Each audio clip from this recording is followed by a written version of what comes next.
Bonjour à tous, nous sommes à une semaine du 27e marathon de La Rochelle et nous allons essayer sur cette page Facebook de France 3 Poitou-Charentes de vous donner toute la semaine quelques petits conseils pour préparer au mieux ce marathon, ce défi incroyable de courir ces 42 km 195. Alors pour commencer, on va essayer de répondre à une question que se posent tous les coureurs et toutes les coureuses avant de faire un marathon.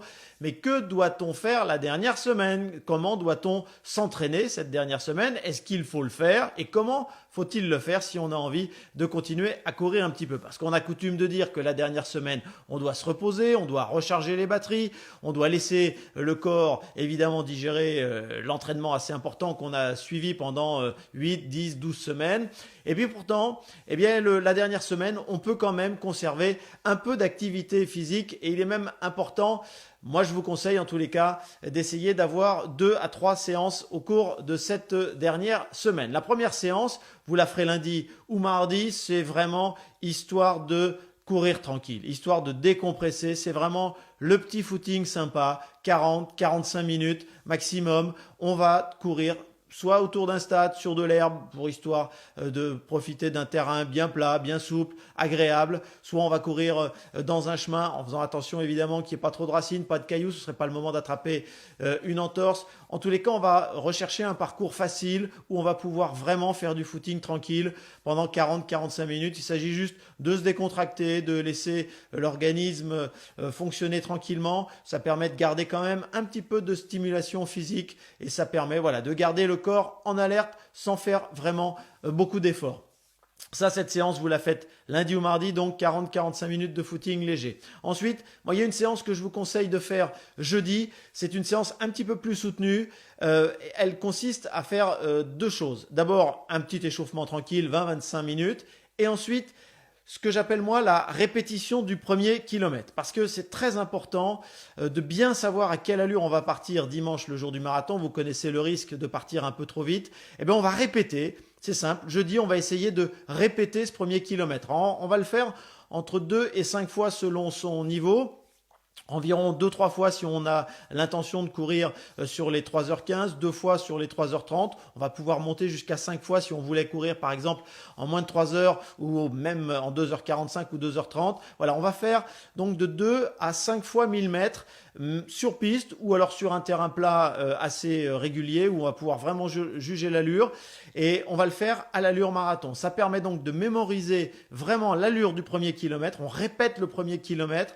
Ça permet quand même aussi d'avoir une séance au seuil qui va garder l'organisme stimulé pour être prêt à répondre à l'effort de la course dimanche matin. Puis ça a une troisième vertu, c'est que ça va taper un petit peu dans vos réserves de glycogène et du coup ça va stimuler la recharge glucidique comme vous aurez un petit peu pompé dans les réserves de glycogène, ce que vous n'aurez pas fait pratiquement pendant les 3 jours précédents. Et bien là, jeudi matin, vous allez taper un petit peu dans ces réserves et ça va vous aider à reconstituer vos réserves glucidiques à partir de jeudi, vendredi, samedi. Voilà, donc cette dernière séance, elle est importante pour ces 3 raisons. Garder du rythme, répéter l'allure du premier kilomètre et en même temps déclencher la recharge glucidique. Ensuite, samedi, alors samedi ou vendredi, mais moi vendredi, je vous conseille vraiment plutôt une journée de repos total, repos absolu, de bien dormir, de bien manger.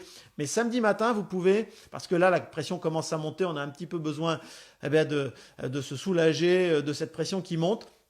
Vous avez 2 options. Soit vous faites la chauffe gambette, c'est à 9h30 samedi matin à l'espace Encan. Il y a en général 1500 coureurs, 2000 coureurs qui sont là le samedi matin. On va faire 4 km tranquille. On le vivra d'ailleurs ensemble en direct sur notre page Facebook. Donc là vraiment il s'agit de courir à 8-9 à l'heure. Hein. C'est en général le rythme de la chauffe gambette. Donc vraiment c'est un petit footing tranquille d'assouplissement, de très légère stimulation physique.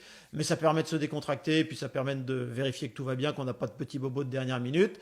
Vous pouvez y rajouter, si vous avez un petit peu plus d'ambition chronométrique, quelques lignes droites, histoire de vérifier sur 50-60 mètres que tout répond bien et que l'organisme est vraiment prêt à faire le marathon le lendemain. Vous pouvez aussi rester tranquille. Vous pouvez faire à peu près la même chose pendant 25-30 minutes, un petit peu plus tard dans la matinée si vous n'avez pas la chance d'être à La Rochelle à 9h30.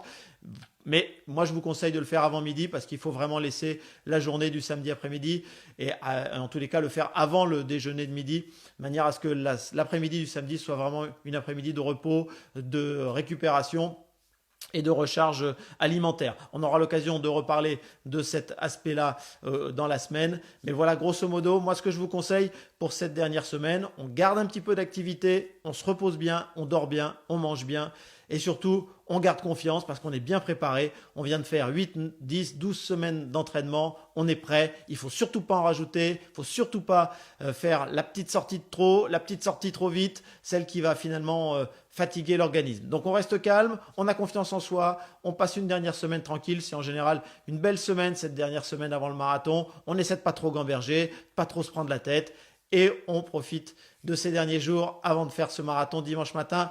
On va continuer à vous donner des petits conseils toute la semaine et on sera avec vous évidemment dimanche à 9 h à La Rochelle pour le départ de ce marathon. Allez, bonne semaine et à demain pour d'autres conseils avant ce marathon de La Rochelle.